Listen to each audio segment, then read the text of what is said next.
There was very little of knowing in that first step. In thus becoming aware of something higher in him, he began to observe effects with his senses, then to think of those effects, then to reason and form conclusions regarding what the evidence of his senses told him about those observed effects.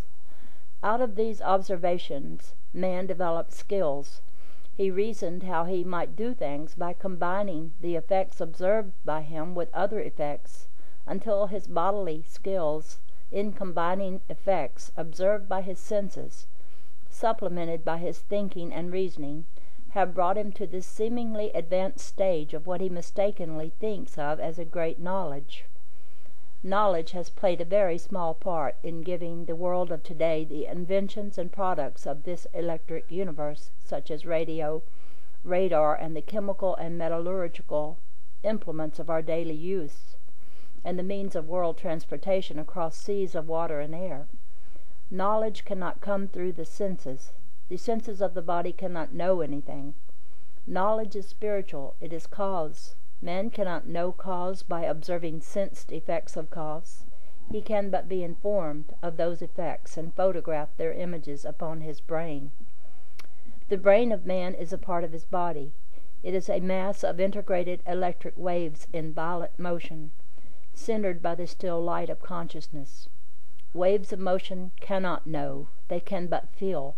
Our consciousness alone knows, and man has been unaware of his consciousness during all of these eons of his jungle days. As yet he has but little knowledge and a vast amount of information.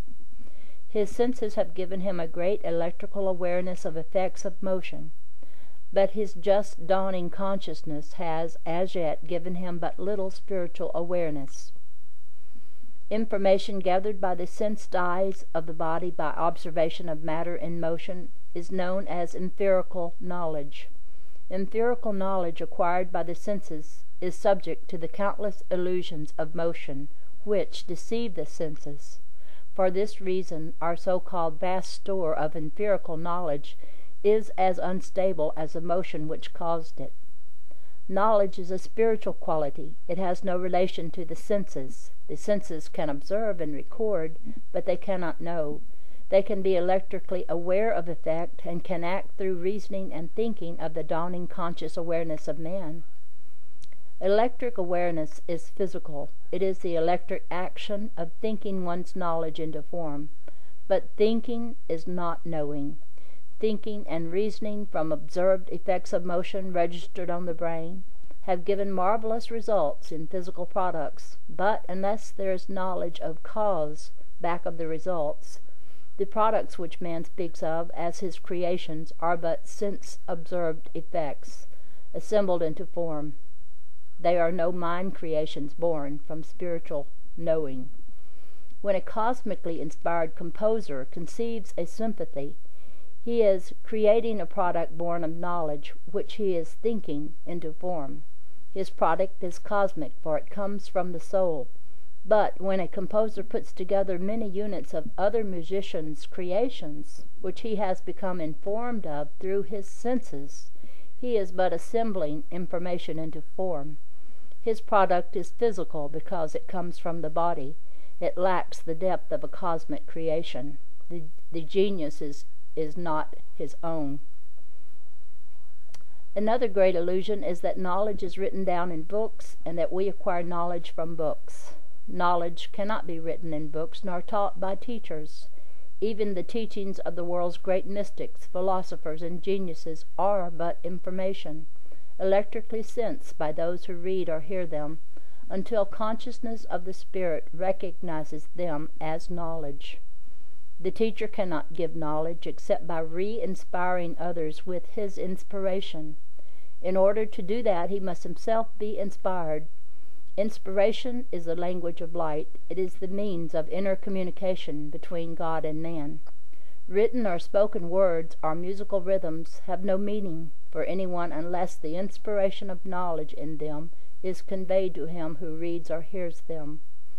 Words or music are but information or sound, electrically recorded upon the senses of man, unless and until they become transformed into conscious knowing by reaching the spirit. Man can repeat them just as a phonograph record can repeat things, but there is no soul in music, nor inspiration in words, unless there is knowledge in the performer or speaker, which inspires him to re-inspire his hearers. The man who lives a sensed existence prefers a crowd. He never wishes to be alone. He never wishes to be silent or quiet. If he is in a room alone, he turns on the radio to make sound. If he is not satisfied with what he hears, he will turn the dial to something else, always something else, changing the dial, changing the sound to make other kinds of sound.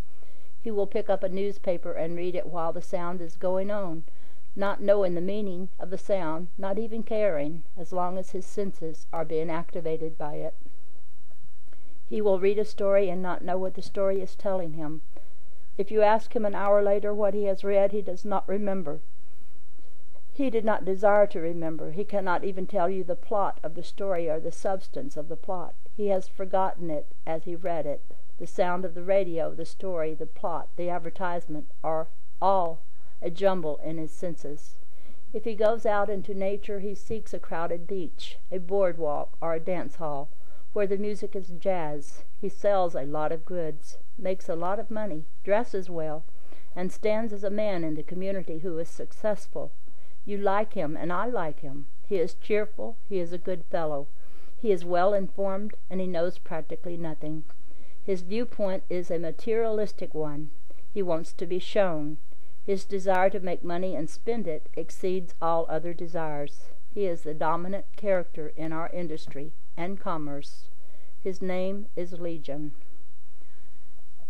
On the other hand, the man who consciously lives in the spiritual universe of knowing is as different as the obverse side of a medal from the reverse. Money is his last consideration. From such men come world culture, people who love to be alone and find ecstasy in it.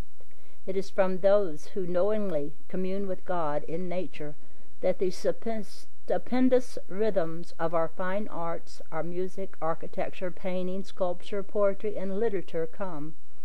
Without increasing world culture, our civilization would retrogress. What would our world be without the enriching influence of the great masters who have given us our priceless works of art? Think what it would mean to take great masters of music out of our lives, such as Wagner. When we contemplate such a catastrophe to our mental enrichment, we can better realize the unestimable value which just one such genius, living knowingly with God, is as compared with one who lives a mere sensed existence. Yet it is through these geniuses who live in the world of knowing that those who live in the world of sensing ascend to the heights. That transition from the material world of sensing to the spiritual world of knowing is continually taking place among men. The more one listens to the rhythms of heaven, the more one becomes attuned to them. The lover of jazz to whom a sympathy would be painful gradually reverses his desire as he reattunes himself to spiritual rhythms. Likewise, his sense of beauty undergoes the same transition, and with it a love of nature. All men are seeking to become higher beings. It is innate in all men. The great desire for that higher understanding, which can alone come from God, is permeating all the peoples of the earth at this period of chaos in world affairs. This is the new dawning day of the great spiritual awakening in all man's history.